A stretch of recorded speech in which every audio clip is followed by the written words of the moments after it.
ಹಿಂದಿ ಶಿಕ್ಷಕರೇ ಇಲ್ಲ.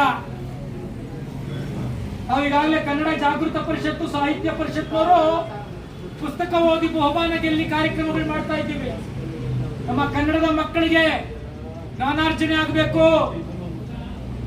ಕನ್ನಡ ಜಾಗೃತಿ ಆಗಬೇಕು ಅಂತ ಹೇಳ್ಬಿಟ್ಟು ಪ್ರಾಥಮಿಕ ಮತ್ತು ಪ್ರೌಢಶಾಲೆಯ ಹಂತದ ಮಕ್ಕಳಿಗೆ ಪುಸ್ತಕಗಳನ್ನು ಕೊಟ್ಟು ಪರೀಕ್ಷೆಯನ್ನು ಮಾಡ್ತಾ ಇದ್ದೀವಿ. ಆ ಸಂದರ್ಭದಲ್ಲಿ ನಾವು ಹೋದಾಗ ಬಹಳ ನೋವಾಗ್ತೈತೆ. ಸರ್ಕಾರಿ ಶಾಲೆಗಳನ್ನ ನೆನೆಸ್ಕೊಂಡ್ರೆ, ಇತಿಹಾಸ ಇರುವಂತಹ ಶಾಲೆಗಳು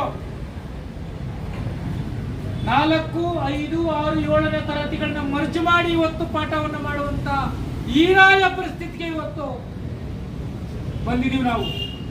ಇದಕ್ಕೆಲ್ಲ ಯಾರು ಕಾರಣ? ಯಾರು ಹೊಣೆ? ನಮ್ಮನ್ನ ಆಳುವಂತ ಸರ್ಕಾರಗಳೇ ಹೊಣೆ. ನಮ್ಮನ್ನ ಆಳುವಂತ ನಾಯಕರು ಸ್ವಾಭಿಮಾನ ಇದ್ದಿದ್ರೆ ಇಂಥ ಪರಿಸ್ಥಿತಿಗೆ ನಾವು ತಲುಪ್ತಿರ್ಲಿಲ್ಲ. ಹಿಂದಿ ಶಿಕ್ಷಕರೇ, ಕನ್ನಡ ಶಿಕ್ಷಕರೇ ಸರಿಯಾಗಿಲ್ಲ ಪಾಪ. ಇರುವಂತ ಇಷ್ಟು ದೊಡ್ಡ ಶಾಲೆ ಇದೆ ಇಲ್ಲಿ. ಈ ದೊಡ್ಡ ಶಾಲೆ ಒಳಗೆ ಕೇವಲ ಇಬ್ರು ಶಿಕ್ಷಕರಿದ್ದಾರೆ, 2-3 ಇದ್ದಾರೆ. ನಾವು ಮೊನ್ನೆ ಕೊಂಗಾಡಿಯಪ್ಪ ಉಪನ್ಯಾಸ ಸಮಾಜಕ್ಕೆ ಕಾರ್ಯಕ್ರಮ ಮಾಡಿದ್ವಿ, ಸುರೇಶ್ ಇಲ್ಲಿ ಇದ್ದಾರೆ. ಬರೀ 2-3 ಶಿಕ್ಷಕರಿದ್ದಾರೆ. ಎಲ್ಲಾನು 4, 5, 6, 7, 4 ತರಗತಿಗಳನ್ನ ಕೂಡಿಸ್ಕೊಂಡು ಪಾಠ ಮಾಡ್ತಾರೆ.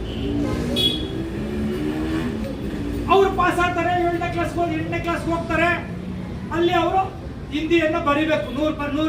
100 ಅಂಕಗಳನ್ನ ಅವ್ರಿಗೆ ಎಕ್ಸಾಮ್ ಕೊಟ್ಟಿರ್ತಾರೆ. ಇವಾಗ SSLC ಒಳಗೆ ಯಾವ ಮಾನದಂಡದ ಮೇಲೆ ಬರೀತಾರೆ ಅವರು? ಹೆಂಗ್ ಬರೀತಾರೆ? ನೀವು ಹಿಂದಿ ಶಿಕ್ಷಕರನ್ನೇ ನೇಮಿಸಿಲ್ಲ, ನಾಚಿಕೆ ಆಗಲ್ಲ ನಿಮ್ಗೆ? ಹಿಂದೆ ಇತ್ತು 30 ಮಾರ್ಕ್ಸ್ ತಗೊಂಡೋದಕ್ಕೆ ಒಬ್ಬ ಹಿಂದಿ ಶಿಕ್ಷಕರು ನೇಮಿಸಿದ್ರಿ. ಇವಾಗ ಹಿಂದಿ ಶಿಕ್ಷಕರೇ ಇಲ್ಲ, ಕನ್ನಡ ಶಿಕ್ಷಕರೇ ಇಲ್ಲ, ಹಂಗ್ ಮಾಡಿದ್ದೀರಾ. ಯಾಕೆ ಕಾರಣ ಅಂದ್ರೆ ಶಿಕ್ಷಣ ಮಾಫಿಯಾ.